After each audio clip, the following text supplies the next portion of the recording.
Koa Peat is likely the most versatile and dynamic player that Tommy Lloyd has ever recruited. How is he going to use him? And could there be a couple aces up his sleeve?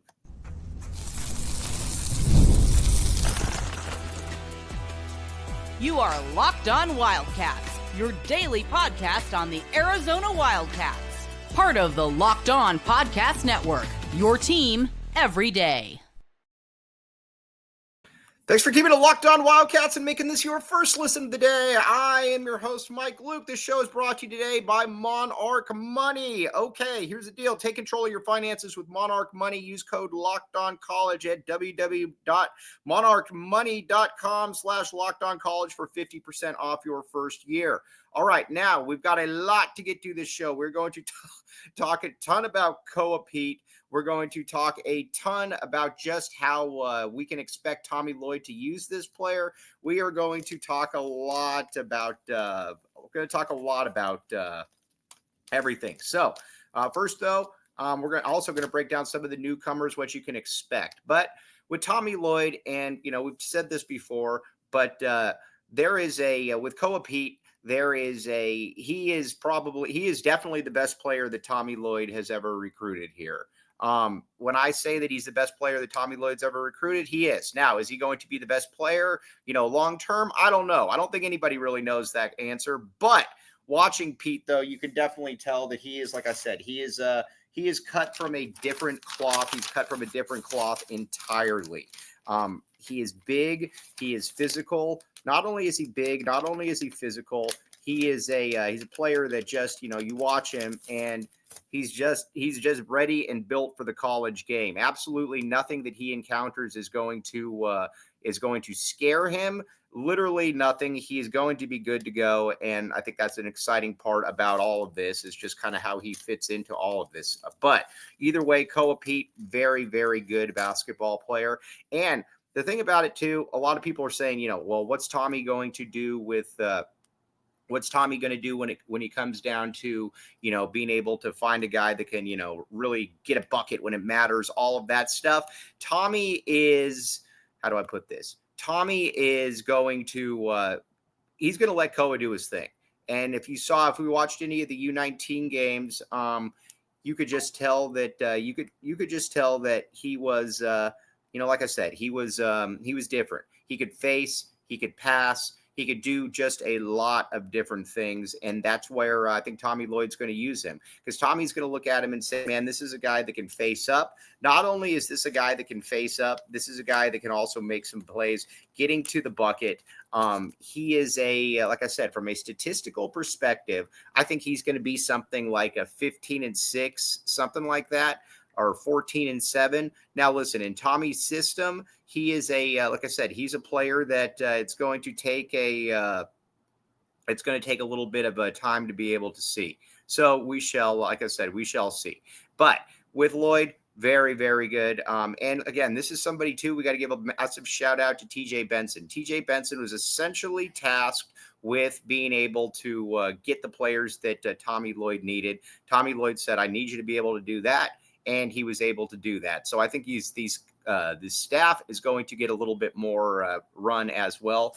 But with Koa, the other thing I want to talk about, though, is when you're a 14-year-old and you've essentially been poked and prodded that entire time, generally, not always, generally, you're probably not going to be a bust, because everybody's seen you against the best players possible. And not only against the best players possible, in every kind of setting. And he has been in every kind of setting.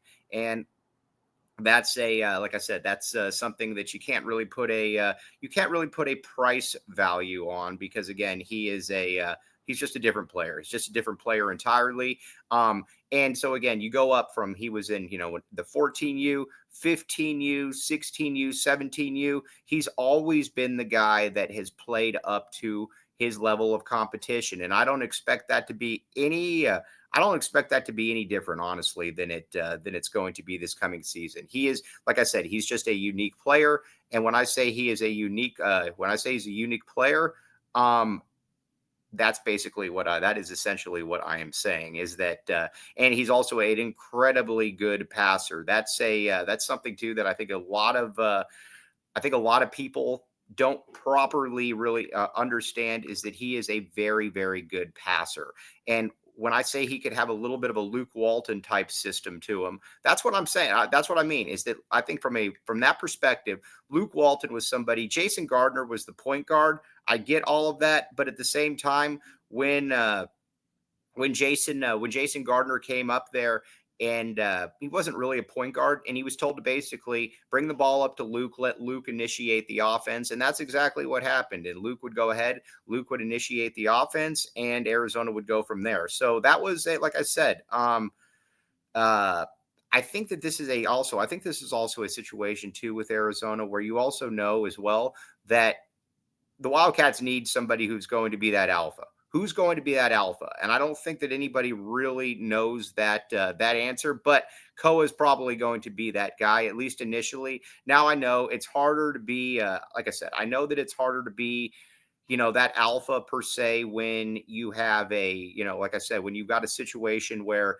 you're the wing. That's not really the easiest thing in the world for anybody. So there's that. But Koa is the goods. Koa's the goods, and I believe that maybe he won't put up All-American numbers this season, but I don't know why he can't have an All-American type impact. And what I mean by that is, some guys turn out to be All-Americans and they don't, their numbers aren't necessarily what you were looking for. TJ McConnell, perfect example. TJ McConnell was like a 10-6 player when he was here at the U of A, and he couldn't really shoot free throws one of those years. But when you watched him, he was all over the court. He was scrappy. He was making plays, just a lot of things that, that fans that don't always show up in the proverbial box score as people would say. So there's, like I said, there's that. Now, with Koa, the other thing too, defensively, he's just going to be able to do a lot of things that Trey Townsend just couldn't do. Trey Townsend, like I said, I mean, I'm sure he was a nice kid. Everybody says he was a nice kid, but the problem with Trey Townsend is he just wasn't good enough. And when I say he wasn't good enough, I don't know what else to say. He just wasn't good enough. And not befitting of a player that, like I said, that Arizona that, should be making moves. That's going to be the biggest, difference on this entire team is the difference going from Trey Townsend going to Koa Peat. Koa Peat was born for minutes like this. Not only was he born for minutes like this, he was also, like I said, he's been playing against the best players his entire life. And physically, he's ready. You get a lot of guys, and sometimes people are like, well, what about Carter Bryant? He was a 5-star kid. It's a totally different situation. Carter was a 5-star based off of upside. Carter was a 5-star based off what he could potentially do in the future. Carter wasn't a 5-star based off what he could do right now. Koa Peat is a 5-star based off what he can do right now. And again, when you watch him for 5 seconds, you're going to see that, man, that guy physically looks different than everybody else on the basketball court, and he does. My friend Marcus went to go watch him against Tucson High this year, and when Koa came out onto the court, he was flanked by, Bruce Branch, who was considered maybe the number one player in his class. And my buddy just texted me and he said, yeah, I didn't need a roster. I knew exactly who Koa Peat was. It was that simple. I mean, like I said, just a totally different animal entirely, and a player that, is ready for the moment. He's a very mature kid. He comes from a great family. When I say that he comes from a great family, he's also somebody that, like I said, he is he's a guy that, like I said, he's just a little bit different. And there's another player in there that's a little bit different as well. But this also fits into the character, though. And that's something, too, that we need to talk about. And that's, Tommy Lloyd has talked about that from day one, that he wants guys with good character and he wants guys that are serious about basketball.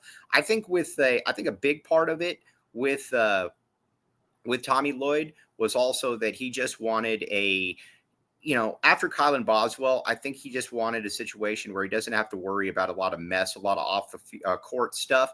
And he's done a pretty good job of that. Like I said, there's going to be times where, a guy gets at it, a guy gets in trouble, a guy does something that he shouldn't do. But by and large, Tommy is recruiting in such a manner that he doesn't have to really deal with that. And I think that's a big part of it. And I think that also factors into what the next guy is. And we're going to talk about that in a little bit of something that I think Arizona fans didn't properly appreciate.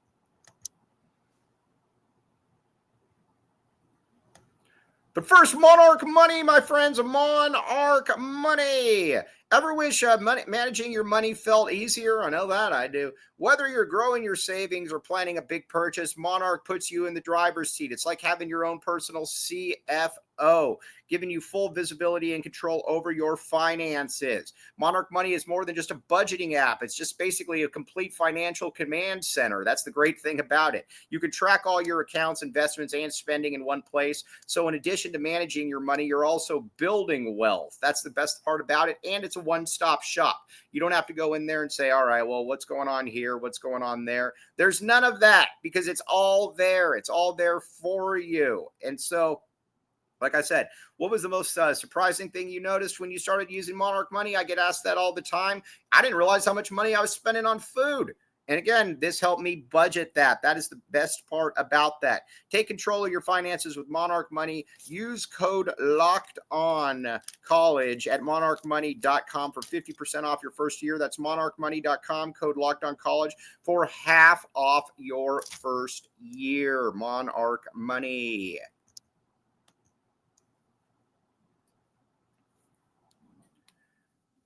Thanks for keeping it locked on Wildcats and making this your first listen of the day. I am your host, Mike Luke. All right, now, let's talk about another player that kind of fits in the, that kind of fits in with that realm of what we've been talking about, and that would be a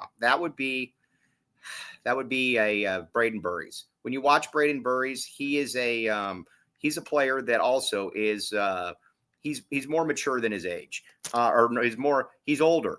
That's the best way that I can put it. He's an older kid. He's going to be 20 years old before the season even starts. And again, while he's not physically, the Terminator looking guy that Koa Peat is, he looks a little bit different. And that's something that Tommy Lloyd said. Tommy Lloyd basically said that, when it comes to these kind of players, he wants somebody who is going to be ready to basically go and no frills, comes from a traditional situation. Now, a lot of people were wondering, why in the world wouldn't you get Elijah Arenas? Well, I think Arizona could have gotten Elijah Arenas, and obviously you hope that he gets better from that meniscus injury. But Elijah Arenas also comes with a lot of baggage, and I don't mean that in a bad way. I just mean that basically, like I said, it doesn't mean it in a bad way, but at the same time, Gil's going to be into stuff. Gil's going to do Gil. And I think that's, like I said, that's something that you got to keep in mind. And Tommy didn't want to have to deal with that. Not saying Gil's a bad guy. Gil's just a little bit different. We all know that. Obviously, he just got into some trouble. And so, Tommy, that's just not something that Tommy really wanted to deal with. And I get that. So he said, all right, Jack Murphy, I want to get Braden Burries. Whatever it is, I need Braden Burries. And so Jack Murphy was able to get Braden Burries. And, like I said, the rest is pretty much history from there. Watching him, though, he's going to be ready to play. He's going to be ready to go. Now, you don't see him on a lot of NBA mock drafts or anything like that. But I don't really worry too much about that because, like I said, when he's had to play against the best players in the world, he has balled out. He's always been that guy. And I think that's something that, like I said, I think that's something that fans need to understand. This dude is a little bit different. And like I said, he's just a stud. There's the best way I can put it is he's a guy that can get his buckets. He can get everybody else involved. And he comes from a good family as well. Pop's a hardworking guy. So his mom. And I think that he's going to fit in very, very well here. But like I said, you got to give them a lot of credit because they were able to get the two players that Tommy Lloyd tasked them with. Now, the other one that fits right into this is Dwayne Aristode. Dwayne Aristode is very, very motivated. When I watch, when you watch Dwayne Aristode, he's a guy that.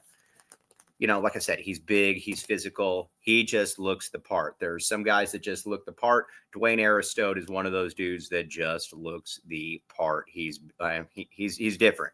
And he's very, very motivated as well. Because keep in mind, this was a top 15 player in the country. And, obviously some things happened, or, he broke his foot.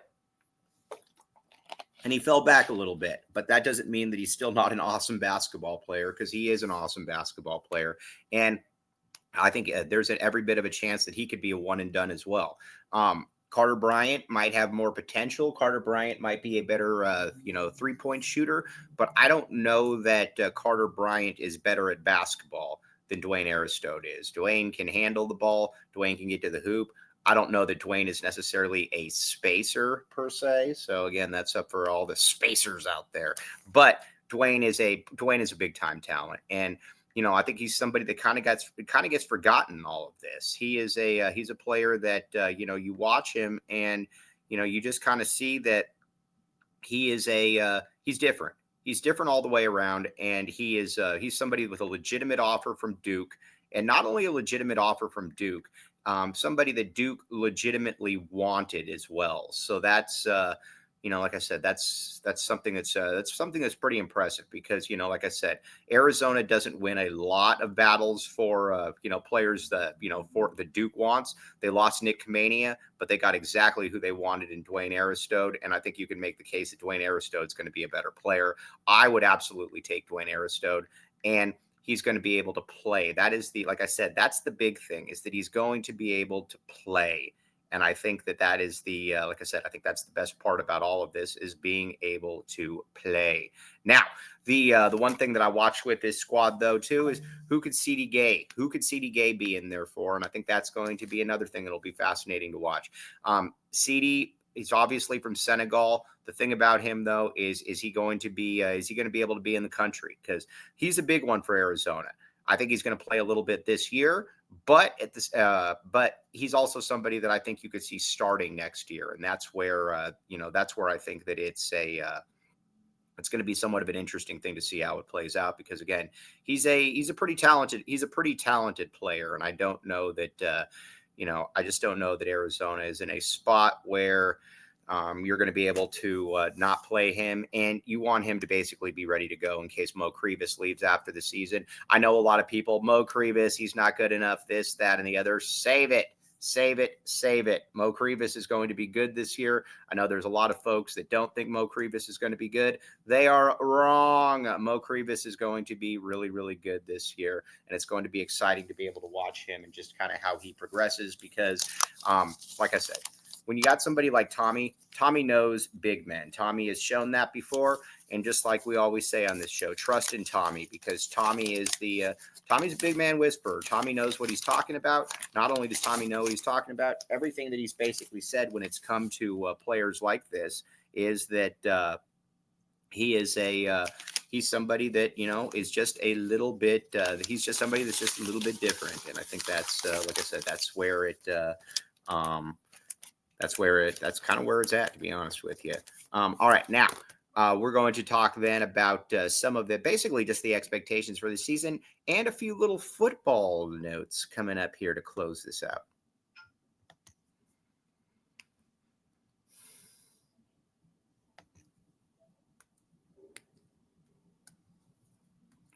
Thanks for keeping it locked on Wildcats and making this your first listen of the day. I am your host, Mike Luke. All right, now let's talk a little bit about just kind of what the expectations are for this season. I think this team can make the Final Four. When I watch this team, it is it's a solid team. I think it's his best combination of toughness, talent, and just a lot of different things mixed into one. And that's what Arizona needs. Arizona needs a team that Arizona needs a team that is talented, that is good to go, and they've done exactly that. I watch it, and I see this team, and like I said, last year there were some times where you watched them and you just kind of said, well, this ain't great, or whatever the case may be. Because there just wasn't some talent at certain positions. This year, there's going to be talent at every single position, and there's not going to be an incredible weak link or somebody where you're just like, oh gosh, we can't be playing him. That's like I said, I think this team is going to go into games, and I don't think that they're going to have to say, oh man, hopefully, we just don't get killed during this spot. ADO is that one guy you worry about a little bit, but I also think it's going to help ADO greatly that he's working out, that he's getting stronger. He's working on the pipes, working on the pythons. And because ADO is never going to be fleet of foot, but the thing that ADO does have going for him that is a very, very good aspect for him is that he can, like I said, with ADO, he can he understands angles, he understands all that different kind of stuff, and he is like I said, he's just a different player. So now getting over to a little bit of football. One thing Arizona football has going on this year that I think is going to be very, very good is that Arizona's actually got a good backup this year. With last year with Noah, you couldn't really put in Cole Tannenbaum. I like Cole Tannenbaum. I think he's a pretty good dude. For a walk-on, I think he was fantastic, but he's also a walk-on. Braden Locke, by all accounts, has been very, very good in camp. Not only has he been very good in camp, he's also been somebody that has been able to make some throws. And when I say make some throws, he's been able to show that, hey, man, I've started at a big-time level before, and I think that if, Noah were to get hurt or Noah were to go down, you would have a fair degree of confidence in him being able to, look around, say, okay, we need to be able to do this, we need to be able to do that. And I think that, like I said, I think I look for Arizona to be in pretty good shape with him. So now, and that's also, a departure from last year. Last year, Noah went down. You didn't really have an option. And I think you could say the same thing about some of the wide receivers. With some of the wide receivers, you've got like I said, last year you had T-Mac and then you had essentially nobody. Chris Hunter kind of came on towards the end, but Chris Hunter also wasn't that guy that, like I said, he was young. He was a freshman. He wasn't quite ready to go at that point. He's ready to go this year. You got 4 or 5 wide receivers that are ready to go.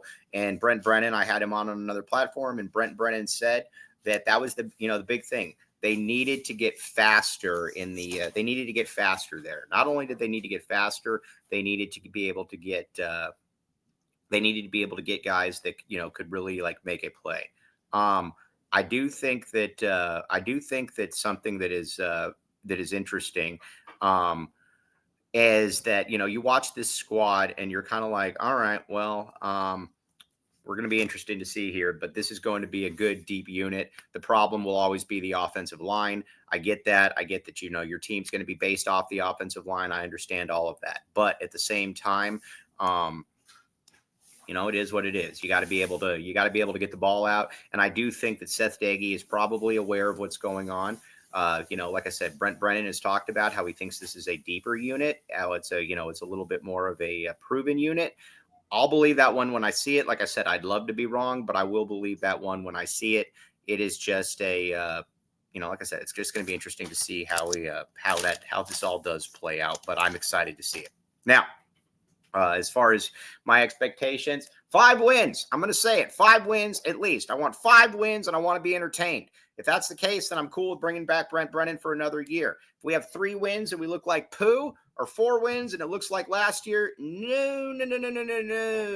I need to be entertained, and if we're entertained, then I think that at least Arizona is doing something, because last year was boring and we weren't good. So if we're not going to be good and we're going to be boring, or if we're not going to be good, let's at least be exciting. Rich Rod style, baby.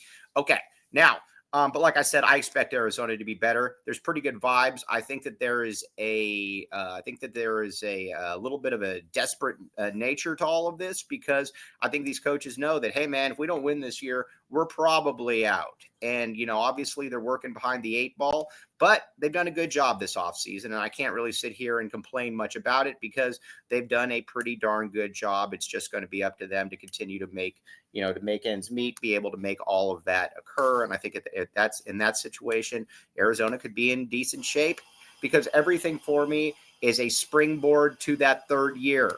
Is you want to be able to go into next year saying, okay, can we win 8 games? Can we do that? That is going to be the springboard.